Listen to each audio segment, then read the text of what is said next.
economics, and governance, to listen, to learn, to share views. Next, we went to Malaysia.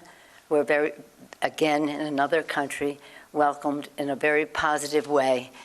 And I say when we were welcoming the President's initiative, because that is much of what we were representing.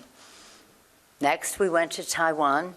Again, security, economics, and governance. Had very positive meetings there, and I'll come back to that. Next, we went to South Korea to pay our respects to our 28,000 troops who are there and their families, to thank them for their courage and thank the government for their hospitality. We visited Panmunjom and again, focused a great deal on the threat of North Korea in terms of their aggression, their possible aggression. And now we're in Japan. This morning we had a very impressive meeting, impressive from our standpoint, of the Prime Minister, congratulating him on his successes already in terms of security, economy, and governance.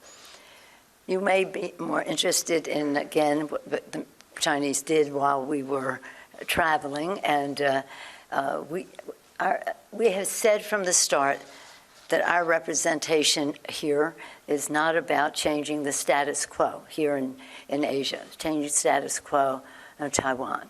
It's about, again, the Taiwan Relations Act, the U.S.-China policy, all of the pieces of legislation and agreements that have established what our relationship is, to have peace in the Taiwan Straits and to have the status quo prevail. To that end, as you see, the Chinese made their strikes, probably using our visit as an excuse. Let me close by saying this. The Chinese have tried to isolate Taiwan, keeping them most recently from the World Health Organization by not even letting their participation be on the agenda of the World Health Agency, whatever that makes these determinations. They may try to keep Taiwan from visiting or participating in other places, but they will not isolate Taiwan by preventing us to travel there. We've had high-level visits, senators in the spring, a bipartisan way, continuing visits, and we will not allow them to isolate Taiwan. They are not doing our travel schedule. The Chinese government is not doing that. Our friendship with Taiwan is a strong one. It is bipartisan in the House and the Senate, overwhelming support for peace and the status quo in Taiwan. With that, I want to just say how honored I was to travel with our delegation. We were more like 6 co-chairs of the delegation. We are coming to Asia. One of our members born in India, another whose parents were, that would be Mr. Raja Krishnamurthy, another member whose parents were born in South Korea, another who is Japanese American and proudly so. All of us representing the beautiful diversity of Asia in our states, and in my case, in my district. When it came to security, you'll hear from our members. Economy, we have the vice chair of the Ways and Means Committee to talk about that, and trade and possible continuation of our discussions about a trade agreement in the region. But you'll hear directly from them, and I thank you for your interest in our trip.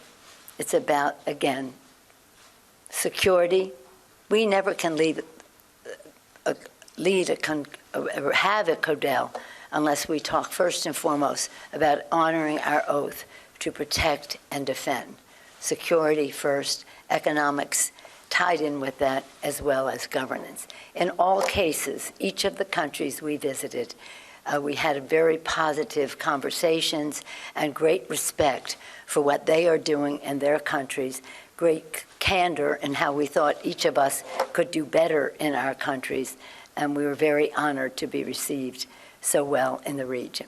With that, I'm going to yield to the distinguished chair of the Foreign Affairs Committee in the House of Representatives, a champion for security, economics, governance, and trade, Mr. Chairman Gregory Meeks.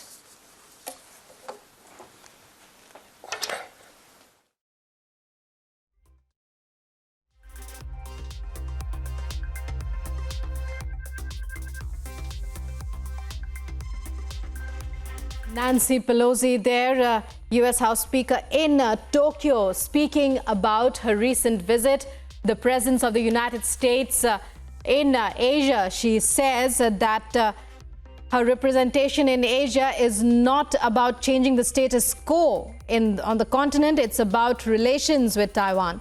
It's to have peace and to have the status quo prevail. China, she said, has tried to isolate Taiwan, but the U.S. will not allow that to happen anymore.